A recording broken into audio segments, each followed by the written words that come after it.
RCF Notre-Dame.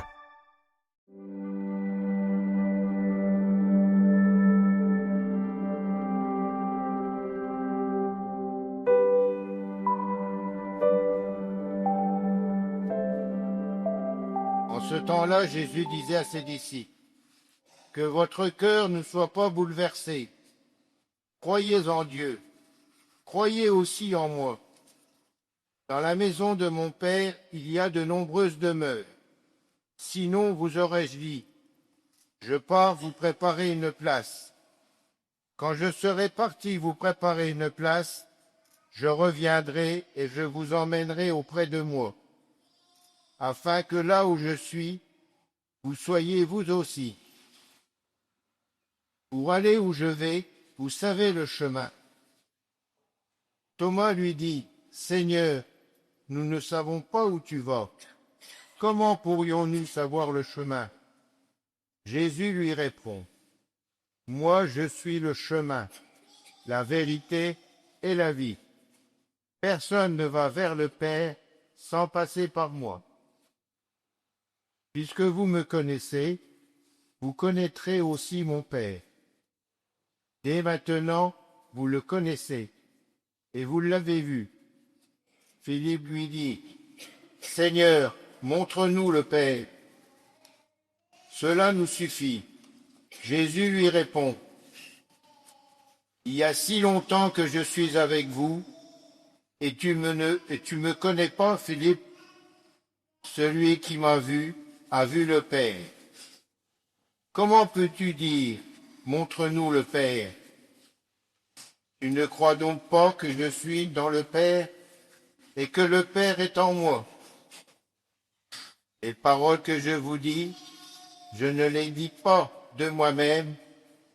Le Père demeure en moi, fait ses propres œuvres. Croyez-moi, je suis dans le Père, et le Père est en moi. Si vous ne me croyez pas, croyez du moins à cause des œuvres elles-mêmes.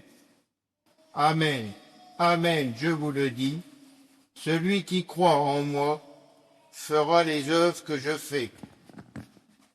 Il en fera même de plus grandes, parce que je pars vers le Père. Acclamons la parole de Dieu.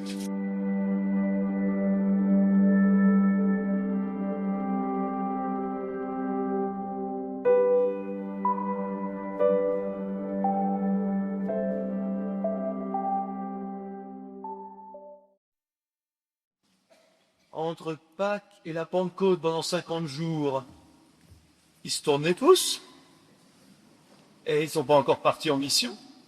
Jésus leur a dit, restez à Jérusalem. Alors à quoi ils occupent leur journée? Ben, je ne sais pas. Mais je me dis quand même en écoutant l'évangile qu'il y a au moins une chose qu'ils ont dû faire, c'est que maintenant qu'ils étaient bien certains, avec toutes ces rencontres, que le Seigneur Jésus est ressuscité, qu'il est vivant, tout d'un coup leur mémoire s'est trouvée éclairée. Et donc, il y a tout un tas de paroles, de gestes que le Seigneur Jésus avait vécu avec eux qui tout d'un coup s'éclairent. Et en particulier, me semble-t-il, ces grands discours dont Saint Jean fait mémoire, il a dû leur passer complètement à côté quand Jésus le leur avait donné. Et ces paroles de Jésus, qui vont constituer les évangiles, commencent à faire en eux, les apôtres, comme une sorte d'infusion, d'intériorisation qui va leur permettre bientôt, après la Pentecôte, de prendre la parole et de nous donner des paroles inspirées. Et c'est pour ça, frères et sœurs, parfois on en est surpris, que nous avons dans notre Nouveau Testament pas seulement les 4 évangiles, paroles de Jésus, mais aussi les actes des apôtres, les lettres de Paul, Pierre, Jacques, etc., c'est-à-dire les paroles apostoliques, reconnues comme inspirées, paroles de Jésus qui nous sont données et qui font naître dans les apôtres des paroles d'exhortation dont nous avons un magnifique exemple dans la première et deuxième lecture d'aujourd'hui. Mais bien sûr, c'est toujours par la parole de Jésus que nous commençons. Moi, dit Jésus, je suis le chemin, la vérité et la vie.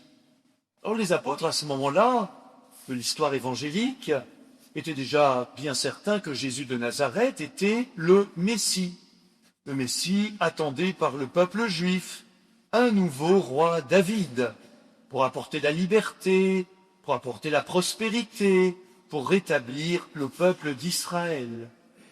Mais à la lumière de Pâques, ils comprennent que Jésus est bien plus que le Messie. Il est vraiment le Seigneur, le Fils de Dieu, la présence même de Dieu auprès de nous.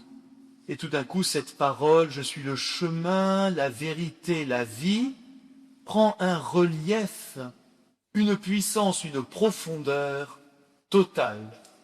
Alors, le chemin. Jésus nous dit aujourd'hui, je suis le chemin. Là, c'est une bonne nouvelle, frères et sœurs. S'il y a un chemin, c'est que nous allons pouvoir aller vers un but, vers un sommet. Quel est ce sommet, quel est ce but pour lequel Jésus est le chemin? Nous l'avons entendu de la bouche même de Jésus. Le but, le sommet, c'est Dieu. Dieu le Père. Nul ne va vers Dieu le Père sans passer par moi. Qui m'a vu a vu le Père. Notre vie, frères et sœurs, est un chemin vers Dieu. Or, c'est une bonne nouvelle parce que, du coup, nous ne sommes pas condamnés à tourner en rond ou aller vers un cul-de-sac.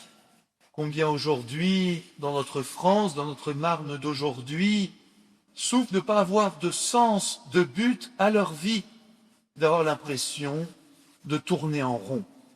Eh bien, nous, en suivant Jésus, nous avons un chemin et un chemin vers le Père. Moi, je suis le chemin, moi, je suis la vérité. Alors, la vérité, pour nous chrétiens, c'est pas un concept, c'est pas une idée, c'est pas une philosophie, c'est un visage, c'est quelqu'un, c'est Jésus. Chaque fois que nous cherchons ce qui est bon, ce qui est vrai, ce qui est juste, ce que nous devons faire, eh bien, nous regardons Jésus et nous trouvons réponse à nos questions sur ce que nous avons à faire, à vivre en ce monde. Et c'est d'autant plus important, frères et sœurs, que, quand même le dire, notre société a un sérieux problème avec l'idée même de vérité. Alors on a commencé par dire à chacun sa vérité. Tu penses blanc? Moi je pense noir. Oh, très bien. Tu veux faire comme ci? Vas-y. Moi je vais faire comme ça. Et alors maintenant on est arrivé même à une étape encore plus radicale, c'est qu'il n'y a plus de vérité du tout. Fake news, vérité alternative, intelligence artificielle, images générées par l'intelligence artificielle, on ne sait plus ce qui est vrai, ce qui est faux, ce qui est réel, ce qui ne l'est pas. Et le Seigneur nous répond, il y a une vérité. Cette vérité, c'est moi-même. Et si tu veux donner un sens à ta vie, si tu veux savoir ce qui est juste, si tu veux savoir ce qui est bon, si tu veux savoir ce qui est vrai, regarde ma vie et regarde-moi. Moi, je suis le chemin, moi, je suis la vérité, moi, je suis la vie. Parce que Jésus est un concentré de vie. Il est le vivant qui donne vie. Il est le ressuscité qui nous ressuscite. Il est celui qui fait jaillir en nous une vitalité, une joie, une énergie qui ne viennent que de lui. Alors, je ne sais pas pourquoi, il y a cette réputation, que les catholiques seraient un petit peu tristounes, un peu austères, oh, des gens sérieux, mais pas rigolos pour dessous, Eh ben, c'est faux. C'est faux. Nous sommes vivants, grâce à Dieu. Et j'espère, frères et sœurs, que cette vitalité, nous en témoignons, nous en vivons, nous la partageons à ce monde qui a bien des raisons d'être inquiet et déprimé. Eh bien, Jésus nous dit, moi, je suis la vie. Et si tu m'accueilles dans ta vie, tu vas devenir vivant de cette vie dont je suis la source. Et c'est très concret. et c'est très réel. Et nos frères et sœurs y ont reçu le baptême, qui s'apprêtent à recevoir le sacrement de la communion, de la confirmation, témoignent de ce que nous-mêmes nous savons déjà. Jésus le vivant nous communique sa vie. Je suis le chemin, je suis la vérité, je suis la vie. Voilà cette parole que les apôtres ont méditée, ont infusée, et du coup ils l'ont transformée pour nous en une parole d'exhortation. Et cette parole d'exhortation, nous l'avons entendue dans la lettre de Pierre, de Saint Pierre, « Soyez des pierres vivantes pour construire cet édifice spirituel qu'est l'Église. » Alors bien sûr, la pierre de fondation, la pierre sur laquelle est construite l'Église, c'est Jésus vivant lui-même. Les frères et sœurs, je voudrais insister sur la puissance de cette formule. Nous sommes les pierres vivantes de son Église. La pierre, c'est solide, et une pierre vivante, c'est vivifiant. Et puis ça veut dire aussi que chacun d'entre nous a sa place dans l'Église. Vous prenez une maison, vous enlevez une pierre, il y a un tronc. Vous enlevez plusieurs pierres, la maison va vite s'écrouler. Jésus a besoin de chacun de nous, non pas parce qu'il ne pourrait pas le faire lui-même, mais parce qu'il veut nous associer à construire cette Église qui est ce temple saint où nous faisons monter vers Dieu notre Père nos prières et nos offrandes. Chacun a sa place, chacun a sa contribution. Notre Église diocésaine sera d'autant plus vivante que nous trouverons à donner place à chacun pour construire cette Église de pierre vivante. Et cela en toutes circonstances. Nous sommes appelés ainsi à prier, à offrir nos vies et à témoigner au monde. Je voudrais citer ici le bienheureux Camille Millet. Son portrait a été, avec nos deux autres bienheureux, monté sur ce jubé avec sœur Odette Prévost. Il écrivait dans une de ses lettres, alors qu'il était travailleur forcé dans l'Allemagne nazie, « Nous pouvons remercier Dieu d'être chrétiens, car les copains qui ne le sont pas ne connaissent pas ce réconfort capital. » L'apostolat pour nous chrétiens, écrit Camille Millet, n'est pas une option, c'est un devoir obligatoire. Parce que ce que nous avons reçu, cette place comme pierre vivante dans l'Église, nous sommes appelés à l'annoncer et à la partager. Et bien c'est ce que font les apôtres avec tous. Et nous l'avons entendu la première lecture, ils ont un problème, ces apôtres. C'est que l'afflux de convertis, l'afflux de chrétiens fait qu'on est débordés. Et les apôtres disent, il n'est pas bon que nous délaissions la parole de Dieu, l'annonce de l'Évangile, pour le service des tables, c'est-à-dire l'organisation concrète, l'organisation matérielle de la vie de l'Église. Alors ils comprennent que le rôle des apôtres, on va dire aujourd'hui de l'évêque et des prêtres, c'est pas de tout faire, c'est d'appeler des frères et des sœurs pour que chacun trouve sa place dans l'Église. Et ce jour-là, les 12 apôtres ont inventé le ministère de diacre. Appelez plutôt parmi vous 7 frères, estimés de tous, remplis de sagesse et d'Esprit Saint, et nous leur imposerons les mains, c'est-à-dire nous les ordonnerons, diacres, pour le service des tables, c'est-à-dire le service de l'Église. Ah ah! Alors, plusieurs choses intrigantes dans ce récit. D'abord, mais pourquoi les apôtres ont dit on en veut 7? Ils n'ont pas dit Dieu nous enverra, et puis on verra bien combien vous serez. Ils disent eux-mêmes, frères, vous allez nous présenter 7 gars pour qu'on puisse les ordonner diacres. Ben, je veux dire, on va faire pareil. C'est pas plus ido que les autres, hein. Si les apôtres le pouvaient, pourquoi pas nous? Alors, par contre, j'hésite. Quel chiffre on va fixer? Combien on va demander à Dieu de diacres? Évidemment, on a déjà ceux qui sont là. Dieu merci. On en veut des nouveaux. Je ne parle pas de ceux qui sont déjà dans le tuyau, qui sont déjà en formation. Le Seigneur nous a déjà envoyés. Donc je parle de ceux qui, cette année, vont entendre l'appel. Alors au début, je me suis dit, tiens, soyons fous, on va en demander l'un par paroisse. 34. Alors, il y en a qui vont tirer la manche, ou qui disent, Monseigneur, vous êtes un peu ambitieux, il y a quand même des petites paroisses, bon, c'est pas si simple. Bon, je dis, ok, d'accord. Alors, on va en demander un pour 2 paroisses. Ça fait 17. Il va peut-être en manquer 1 ou 2. Alors je me dis, 7, c'est un beau chiffre. Mais nous, c'est pas assez. Donc on va faire 7 fois 2. Alors, Seigneur, je demande à l'Église, je vous demande de nous présenter au cours de cette année 14. 14 fidèles.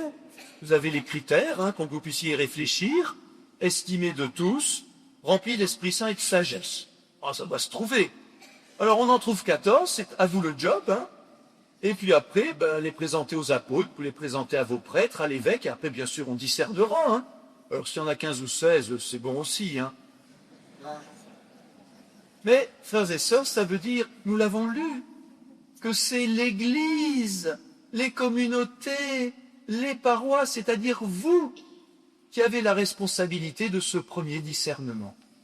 C'est ça, le but de cette année de l'appel au diaconat, c'est que dans chaque paroisse, chaque communauté, et les scouts peuvent s'y mettre aussi, et d'autres mouvements d'action catholique, on se dise, c'est vrai, c'est à nous de présenter aux apôtres, à l'évêque et aux prêtres, des gens où on se dit, pourquoi pas.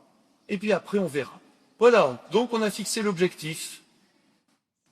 Présentez-nous 14, s'il vous plaît, hommes dignes d'estime, pour qu'on puisse voir si, au terme d'un processus de formation et de discernement, nous puissions les ordonner d'actes, mais au fait, pourquoi faire?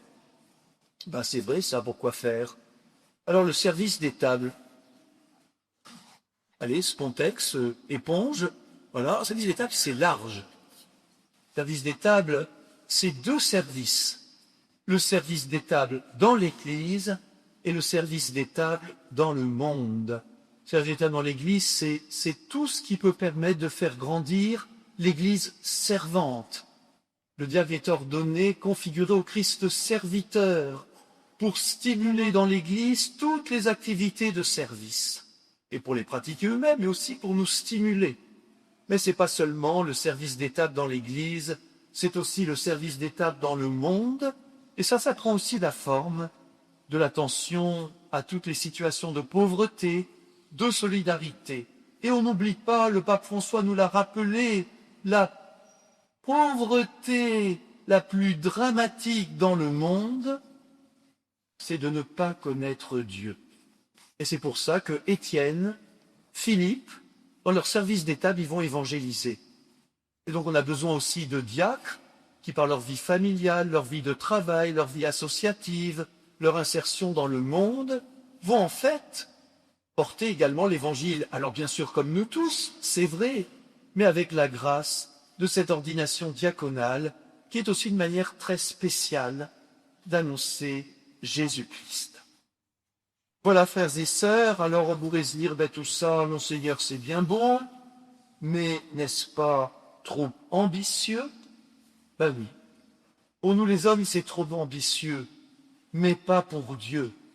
Je voudrais terminer par cette dernière phrase que le Christ a donnée dans l'Évangile. Amen, amen, je vous le dis, celui qui croit en moi fera les œuvres que je fais, il en fera même de plus grandes. C'est Jésus qui le dit. Les œuvres que Jésus a faites, l'Église en fera de plus grandes, parce que Jésus nous a donné l'Esprit Saint, parce que son œuvre est démultipliée dans l'œuvre des chrétiens et des chrétiennes dans l'Église. Nous en avons un témoignage poignant. Nous en avons un témoignage bouleversant dans l'œuvre qu'ont accomplie l'abbé Maurice Rondeau, Camille Millet, Henri Euzenat dans l'enfer nazi, dans l'enfer des camps de concentration. Ils ont œuvré à la manière du Christ et ils ont porté à leurs frères et sœurs le témoignage de la vie du Christ jusqu'à donner eux-mêmes leur vie par amour de Dieu et de leurs frères. Frères et sœurs, demandons aujourd'hui avec ferveur l'intercession de ces trois nouveaux bienheureux, Maurice Rondeau, Camille Millet et Henri Euzenat, pour notre Église diocésaine. Amen.